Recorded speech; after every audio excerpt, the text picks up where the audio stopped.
toujours dans le milieu scolaire. Vous le savez, choisir son parcours après le bac n'est pas une mince affaire. Le forum post-bac organisé aujourd'hui par le pays a justement vocation à accompagner les quelques centaines de lycéens qui préparent leur projet d'avenir. L'occasion pour nous de découvrir les métiers qui recrutent. Andy Ebb et Esther Cuneo. Si une centaine d'exposants ont répondu présents, les métiers des forces armées suscitent toujours autant la curiosité des élèves. Les étudiants ne manquent pas de choix, pas facile pour autant de faire le tri et de choisir une orientation à cet âge-là. Pour l'instant, on ne sait pas encore. On est allé voir tout ce qu'il y avait et c'est très intéressant en tout cas. Pour l'instant, tu es indécise? Oui, pour l'instant, je suis indécise. Tellement il y a de choix qu'il faut vraiment se centrer sur quelque chose. On a énormément de choix, mais on a beaucoup de mal à se renseigner. Ici, on a un forum où il y a énormément d'informations et c'est dur de savoir où s'orienter. Ici, en Polynésie, on a tout ce qu'il faut pour réussir, mais on a juste du mal à communiquer entre nous pour mieux se renseigner, en fait. Il y a certaines filières où on est obligé de partir en métropole, mais on a aussi beaucoup de filières qu'on peut retrouver ici et il suffit de les chercher. C'est bien de venir se renseigner sur le parcours à venir après le bac et c'est pas tout le temps que tu as ces jours des portes ouvertes, donc on saisit l'occasion. Célèbre pour ses concours meilleurs apprentis de France, le lycée hôtelier de Otumaoro espère attirer plus d'élèves de Tahiti.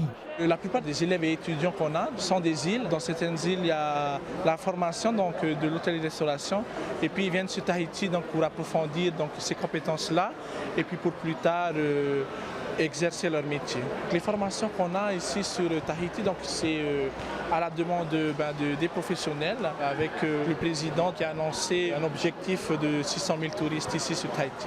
Autre métier porteur, ceux du secteur maritime, le Centre des métiers de la mer propose une formation de greffeur délocalisée sur l'île de Rangiroa.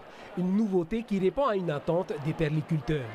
Il y a une demande derrière et c'est un souhait aussi du gouvernement de pouvoir mettre en place cette formation et faire évoluer le métier. En attendant, la demande en marins qualifiés reste toujours aussi forte et s'il y a beaucoup d'appelés, il y a peu d'élus.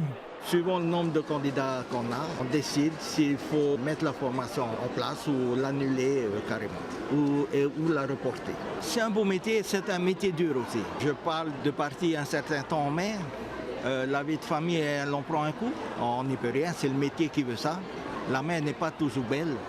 Et parce que l'environnement et le développement durable sont aussi des enjeux chers au pays, une nouvelle licence en sciences de la transition écologique et sociétale verra le jour à l'Université de Polynésie.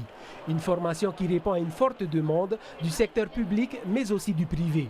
C'est une nouvelle licence qui va permettre de former des étudiants pour répondre aux enjeux et aux défis environnementaux que devra relever la Polynésie dans les années futures. Les étudiants vont être formés dans les domaines du droit, de l'économie, de la gestion, de la géographie, mais également de l'histoire, de l'anthropologie, de la sociologie, avec un ancrage polynésien. Et surtout, on va essayer de les amener à être capables de monter, de créer, de gérer des projets pour tout ce qui est de ces défis relatifs au développement durable.